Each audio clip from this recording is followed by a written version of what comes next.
여호와가 북쪽을 향하여 손을 펴서 아수르를 멸하며 니느웨를 황폐하게 하여 사막같이 메마르게 하리니 각종 짐승이 그 가운데에 때로 누울 것이며 당아와 고슴도치가 그 기둥 꼭대기에 깃들이고 그것들이 창에서 울 것이며 문턱이 적막하리니 백향목으로 지은 것이 벗겨졌음이라. 이는 기쁜 성이라 염려 없이 거주하며 마음속에 이르기를 오직 나만 있고 나 외에는 다른 이가 없다 하더니 어찌 이와 같이 황폐하여 들짐승이 엎드릴 곳이 되었는고 지나가는 자마다 비웃으며 손을 흔들리로다. 아멘. 하나님께서 남유다의 죄악을 보시고 남유다를 심판하겠다 말씀하신 후에 남유다 주변에 있는 나라들까지도 말씀하시면서 그 주변 나라들도 멸망시키겠다, 심판하겠다 그렇게 말씀하신 하나님이십니다. 그래서 오늘은 그 주변 나라 가운데 아수르까지도 멸망시키겠다, 그들도 나의 심판을 면하지 못할 것이다, 그렇게 말씀을 하십니다. 남유다의 멸망을 처음 말씀하신 이후에 그 다음에 어떤 나라를 말씀하셨던가요? 블레셋을 말씀하셨죠. 그 다음에 반대편에 있는 모압과 암몬에 대해서도 말씀을 하셨습니다. 그리고 오늘 말씀 읽지는 않았지만 오늘 말씀 바로 앞에 보면 구스, 즉 에디오피아, 저 남쪽 밑에 있는 에디오피아, 구스를 또 심판하겠다 말씀을 하셨는데요. 오늘의 말씀은 이제 북쪽에 있는 아수르, 그리고 그 수도라고 할 수 있는 니느웨, 그런 곳을 심판하겠다 말씀을 하시는 거예요. 하나님은 이스라엘만의 하나님이 아니십니다. 온 세상의 하나님이십니다. 천지를 주관하시는 창조주 하나님이시기 때문에 모든 사람에 대해서, 모든 나라와 모든 생물에 대해서 하나님께서 돌아보고 그들이 악할 때에 그들을 심판하실 권한이 있으신 것이지요. 그래서 북이스라엘이든 남유다든 많은 나라들이 하나님 앞에 심판을 받아서 멸망을 하게 되는데, 하나님께서 말씀하시는 그 심판의 이유가 주된 것이 무엇이었어요? 하나님을 없인 여기는 태도 때문에 그랬지요. 또 이스라엘 주변 나라들로서는 하나님이 이스라엘 가운데 계시는데도 불구하고 그 하나님의 백성을 마음 놓고 공격하고 짓밟으려고 하는 그런 사람들의 그런 완악함, 하나님을 생각하지 않는 그들의 교만함, 그런 것 때문에 그들을 다 심판한다고 말씀을 하셨어요. 오늘 말씀을 보면서도 왜 아수르는 심판을 당해야 했는가, 왜 하나님은 아수르를 향해서도 징계의 회초리를 드시는가 하는 그 이유를 살펴보면서 우리 신앙생활에 좋은 교훈을 삼고 살아가시기를 간절히 바랍니다. 우리 13절 말씀을 보면은요, 여호와가 북쪽을 향하여 손을 펴서 아수르를 멸하며 니느웨를 황폐하게 하여 사막같이 메마르게 하겠다 말씀을 하십니다. 우리 아수르 지도 한번 볼까요? 아수르가 번성하였을 때 그 나라의 경계가 위로는 이 정도로 퍼져 있었고 아래로는 여기까지 다 이스라엘을 포함해서 이집트에까지 이를 정도로 거대한 제국을 이루었습니다. 아수르, 여기 아수르의 수도라고 할 수 있는 니느웨가 여기에 있습니다. 남유다의 북쪽에 있는 나라였었죠. 근데 이 나라가 이렇게 강성한 나라였기 때문에 기원전 722년에 북이스라엘을 멸망을 시켰어요. 북이스라엘을 먼저 멸망시켰던 나라가 바로 이 아수르였던 거예요. 그 정도로 큰 나라였죠. 근데 한 200여 년이 지나서, 이제 북이스라엘이 멸망한 지 한 200여 년이 지나서 이제 이 남유다의 스바냐 선지자가 이런 예언을 하고 있을 때에 그 당시 아수르는 예전처럼 그렇게 힘이 강성하지는 못했어요. 그래서 점점 힘을 잃더니 나중에 새롭게 일어난 바벨론, 이쪽에서 일어난 바벨론에 의해서 이 아수르가 멸망을 당하게 됩니다. 그래서 여호와께서 북쪽을 향하여 손을 펴신다 하는 것이 바로 이 남유다의 북쪽에 있는 아수르이기 때문에 그런 것이고요. 이 아수르의 가장 중심되는 도시, 가장 큰 도시, 힘 있는 도시 니느웨까지도 사막같이, 즉 광야같이 메마르게 하겠다 하시는 하나님의 말씀대로 되었던 것이죠. 여러분, 이 아수르가 어떻게 그렇게 커다란 나라가 될 수 있었어요? 주변에 지나가고 있는 이 두 강, 티그리스 강이 이렇게 흐르고 있죠. 그리고 유프라테스 강이 이렇게 흐르고 있습니다. 이 두 강을 끼고서 이 나라가 발전을 했을 수가 있었던 거예요. 이 티그리스 강 위에 있는 강은 세계에서 세 번째로 긴 강이라고 해요. 무척이나 길지요. 그리고 그 밑에 있는 유프라테스 강도 길이가 2780km나 된다고 해요. 이렇게 큰 강을 두 개나 끼고 있으니까 그 사이에 살고 있는 사람들 물 걱정이 없이 그 주변의 땅을 개척을 해가지고 농사를 짓고 먹고 살 수가 있었던 것이에요. 그런데 이렇게 강 때문에 번성한 이 나라를 어떻게 하신다고 하셔요? 사막같이 광야같이 메마르게 하시겠다, 이렇게 말씀을 하시는 거예요. 그러니까 보통 큰 변화가 있는 게 아니죠. 하나님께서 그렇게 하실 정도로 이 나라들을 향해 진노가 크시다, 멸망을 시키겠다고 하는 하나님의 작정이 단호하시다, 굳건하시다, 이런 의미를 전하고 있는 것입니다. 하나님의 진노는 거기에서 멈추지 않습니다. 14절 말씀에 보면 각종 짐승이 그 가운데에 때로 누울 것이며 당아와 고슴도치가 그 기둥 꼭대기에 깃들이고 그것들이 창에서 울 것이며 문턱이 적막하리니 백향목으로 지은 것이 벗겨졌음이라 하십니다. 이렇게 만들겠다라고 하시는 거예요.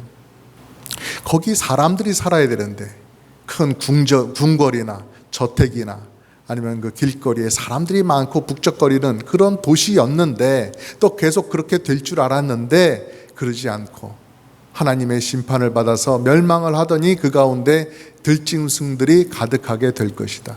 그냥 새들이 날라와서 둥지를 틀고 사는 그런 곳이 될 것이다 하는 그런 말씀을 하는 거예요. 여기서 당아라고 나오는 그런 한자말로 된 말은 펠리칸을 말하는 것이죠.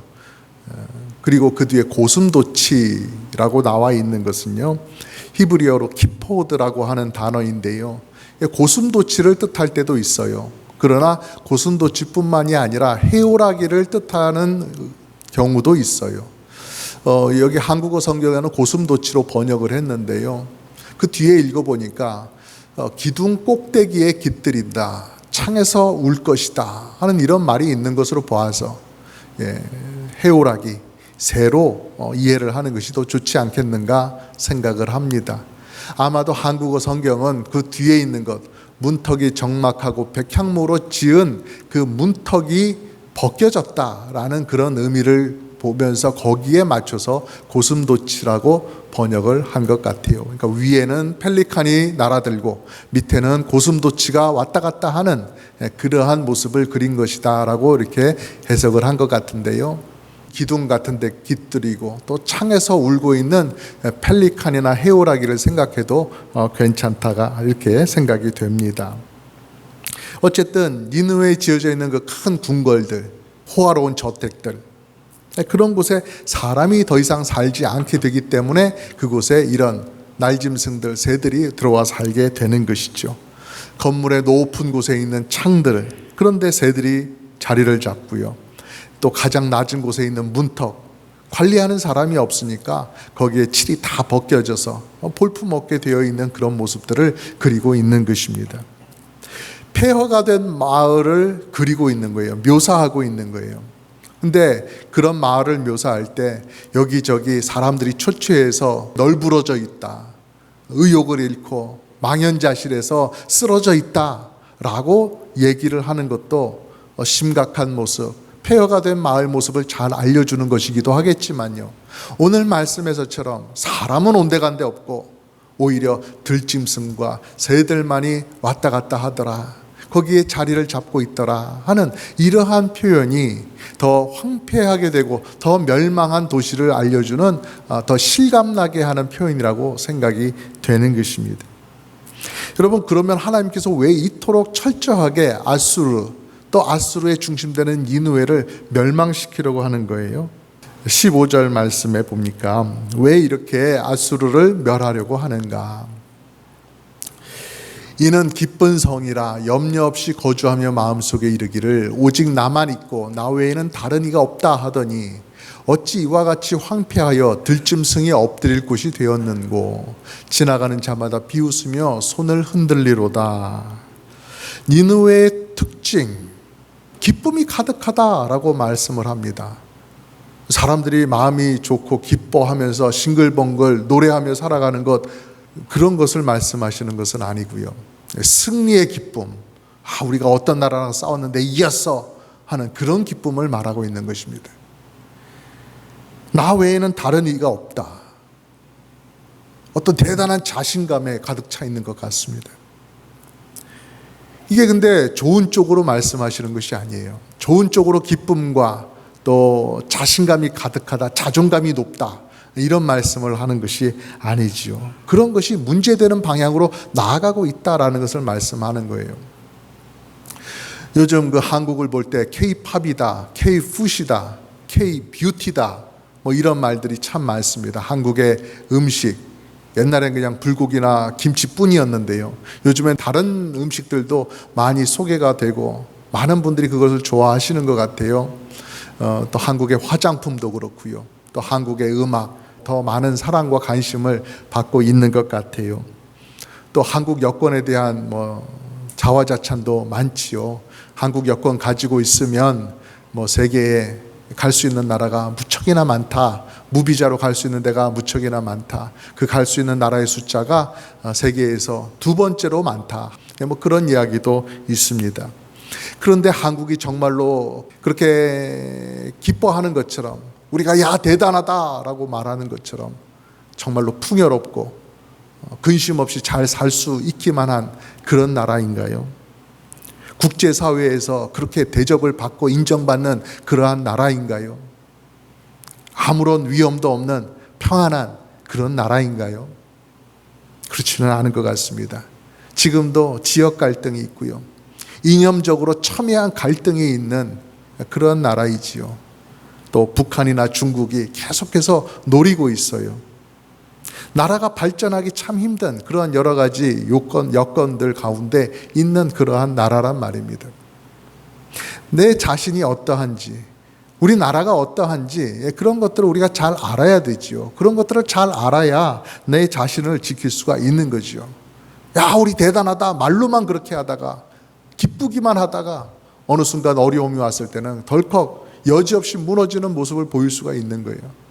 내가 가지고 있는 힘이 50 정도밖에 안 돼요.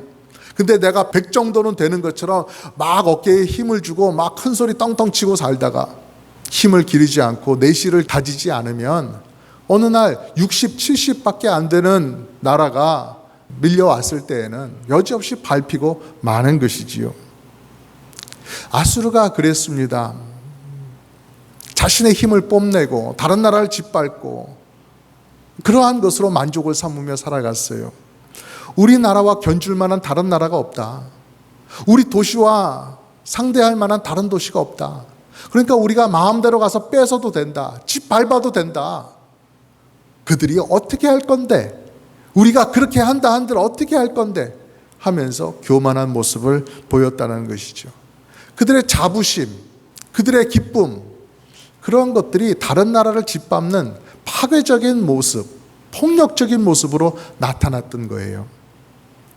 큰 강들이 있어서 안정적으로 문명이 발달할 수 있는 그런 아수르 같은 나라라고 한다면 좋은 문화를 자꾸 발달시켜가지고 그것을 주변으로 퍼뜨리는 좋은 영향력을 끼치는 그런 나라면 얼마나 좋았겠어요. 농업을 이렇게 잘해서 이렇게 농사를 했더니 참 잘 되더라 하는 농업 기술을 전파하고요. 또 건물을 지을 때도 이렇게 지으면 잘 지을 수 있다. 건축 기법들을 새로 개발을 하고요.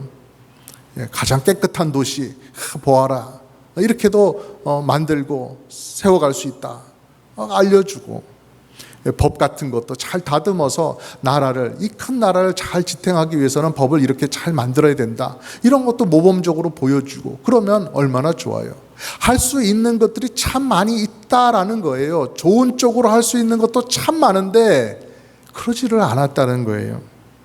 아수르의 힘, 그것은 그냥 강한 군사력으로 나아갔고 그것으로 주변의 나라들을 피폐하게 만드는 그런 데 더 사용이 되었다라는 것이에요. 그래서 주변 나라 사람들이 아수르, 니느웨 하면 아주 치를 떨 정도였어요. 나쁜 사람들, 우리를 괴롭히는 나쁜 놈들. 그래서 하나님께서 북이스라엘의 선지자 요나 선지자한테 너 아수르로 가라, 니느웨로 좀 가서 내 메시지를 전해라 할 때에도 요나 선지자도 막 치를 떨면서 거기는 안 가겠습니다 하면서 도망을 갔잖아요. 그럴 정도였어요. 하나님 앞에서의 교만, 다른 나라에 대한 교만, 이것이 멸망을 자초했던 이유가 되었습니다. 그리고 결국 아수르는 바벨론에 의해서 하나님의 말씀대로 무너지고 말았던 것이었죠. 여러분, 성도의 신앙생활에서도 교만이라고 하는 것이 늘 발목을 붙잡는 요인이 됩니다. 이 교만이 교만인 것처럼 내가 교만이구나 하고 딱 알아차릴 수 있도록 내게 다가온다면 우리가 그것을 어떻게 해결하기가 쉽겠죠. 교만해지면 안 되지, 이게 바로 교만이구나, 교만하면 안 돼, 교만아 썩 물러가라 이러면서 맞겠지요. 안 하겠지요. 그런데 힘든 것은 이 교만이라고 하는 게 자꾸 다른 것에 탈을 쓰고 다가오는 거예요. 교만이 아닌 것처럼. 그런 것 중에 하나가, 대표적인 것이 이놈이 겸손이라는 탈을 또 쓰고 다가오는 것이죠. 그렇기 때문에 잘 구분이 안 돼요. 정말로 겸손한 분들은 그런 말씀을 자주 합니다. 저는 아무것도 아닙니다. 저는 거기에 감당을 할 수가 없는 사람입니다.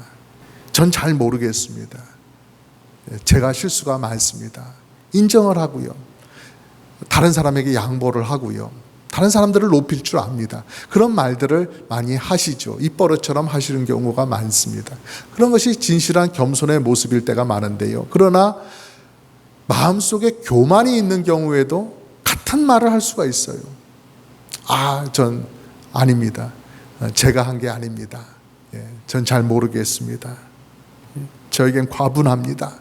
그런 말을 같이 하는데, 똑같이 말을 하는데 그 속에는 다른 마음이 있을 수가 있다는 거예요. 내가 없으면 되나 봐라, 난 관심 없으니까 니들끼리 잘 알아서 해봐라 하는 그런 식의 나쁜 마음을 속에 감추고 있을 때가 있어요.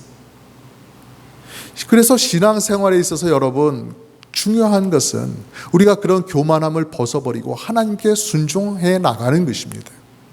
교만이 우리의 마음속에 있으면 하나님께 순종을 하는 모습을 보인다 할지라도 겉다르고 속다른 모습이 되는 것이에요. 우리의 속은 여전히 교만한데 겉으로는 겸손한 척, 순종을 잘하는 척 할 수가 있는 것입니다. 우리의 신앙생활은 교만과는 정반대예요. 하나님을 온 마음을 다해서 진심으로 사랑을 해야 되는 거예요. 그리고 나하고 달라도 여러 가지로 다른 형제 자매들을 사랑해야 되는 거예요. 그렇기 때문에 마음속에 교만을 품고 있으면 10년이 가도 20년이 가도 신앙적으로 성숙하기가 어려운 겁니다. 예수님께서 제자들을 향해서 믿음이라고 하는 것, 그것은 자기가 많이 드러나고 자기를 위해서 사는 그런 것이 아니다라고 말씀을 해주셨어요. 믿음이라고 하는 것은 나를 바라보는 것이다, 예수 그리스도를 바라보는 것이고 예수님을 위해서 사는 것이다 라고 그렇게 말씀해 주셨어요. 우리 누가복음 9장 23절 같이 읽어볼까요? 시작. 또 무리에게 이르시되 아무든지 나를 따라오려거든 자기를 부인하고 날마다 제 십자가를 지고 나를 따를 것이니라. 아멘. 자기를 부인하는 이런 모습, 즉 교만을 버려버려야 예수님을 따라갈 수 있다라고 말씀을 하시는 겁니다. 우리는 예수님을 믿기 전부터 악한 습성이 똘똘 뭉쳐져 있어요. 교만이라고 하는 것이 풍선처럼 막 커질 대로 커져서 내 속을 꽉 채우고 있어요.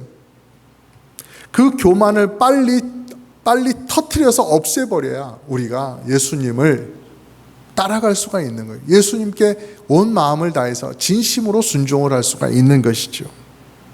교만하지 않고 겸손해야 십자가를 지고 예수님을 따라갈 수가 있는 것입니다. 교만하지 않고 겸손하게 귀를 열어야, 성령님을 향해서 귀를 열어야 성령님의 인도하심을 따라서 성령님께서 이끄시는 대로 갈 수가 있는 것입니다. 교만의 문제 때문에 멸망했던 아수르입니다.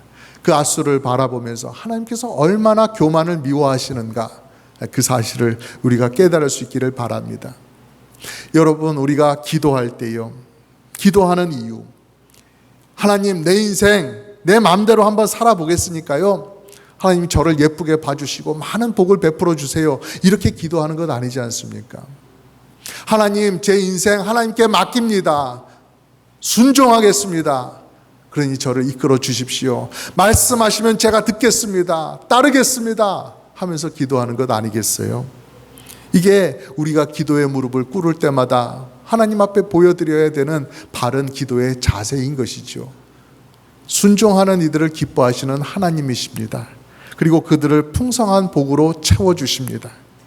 여러분의 순종을 통해서 이렇게 좋으신 하나님 깊이 깊이 만나시기를 주님의 이름으로 축복합니다.